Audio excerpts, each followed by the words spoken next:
ദില്ലി മുഖ്യമന്ത്രി അതീഷിയുടെ viral dance ആണ് ഇപ്പോൾ നിങ്ങൾ കണ്ടത്. ഡൽഹിയിൽ AAP വീണ്ടും ഭരണം പിടിച്ചോ എന്ന് സംശയിക്കും ഈ ഡാൻസ് കണ്ടാൽ തന്നെ.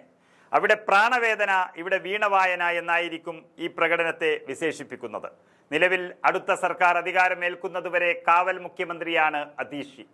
തൻ്റെ പാർട്ടി ചരിത്രത്തിലെ ഏറ്റവും വലിയ നാണക്കേട് ഏറ്റുവാങ്ങി പ്രതിപക്ഷത്തിരിക്കാനിരിക്കെ തോൽവി തന്നെ ബാധിക്കില്ലെന്ന ചിന്തയിൽ ആടിത്തിമിർക്കുകയാണ് അതീഷി.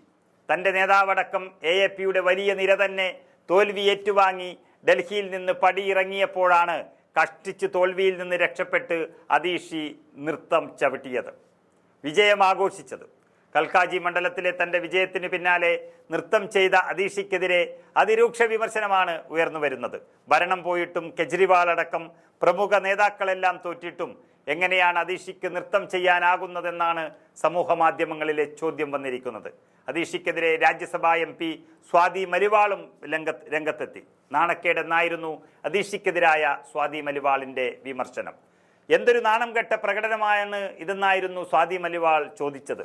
പാർട്ടി തോറ്റു, വലിയ നേതാക്കളെല്ലാം തോറ്റു, അതീഷി ഇങ്ങനെ ആഘോഷിക്കുകയാണോ എന്ന് സ്വാതി മലിവാൾ Xൽ കുറിച്ചു. 52,154 വോട്ടുകൾ നേടിയാണ് അതീഷി കൽക്കാജി സീറ്റ് നിലനിർത്തിയത്. വോട്ടെണ്ണലിന്റെ ക്ലൈമാക്സ് വരെ പിന്നിൽ നിന്നതിന് ശേഷം 3,521 വോട്ടുകൾക്ക് മാത്രമാണ് മുഖ്യമന്ത്രി കടന്നുകൂടിയത്. BJPയുടെ രമേശ് ബിദുരിയാണ് അവിടെ പരാജയപ്പെട്ടത്. പ്രതിപക്ഷ നേതൃസ്ഥാനത്താണ് ഇനി അതീഷിയെ കാത്തിരിക്കുന്നത്. കെജ്രിവാൾ അടക്കം തോറ്റതോടെ AAPയുടെ പാർലമെന്ററി പാർട്ടി നേതൃസ്ഥാനമാണ് അതീഷിയെ തേടിയെത്തുന്നത്. അതിലുള്ള സന്തോഷമാണോ ഈ വൈറൽ ഡാൻസിന് പിന്നിലെന്ന് വ്യക്തമല്ല. എന്തായാലും ആ വീഡിയോ ഒരിക്കൽ കൂടി നമുക്ക് കാണാം.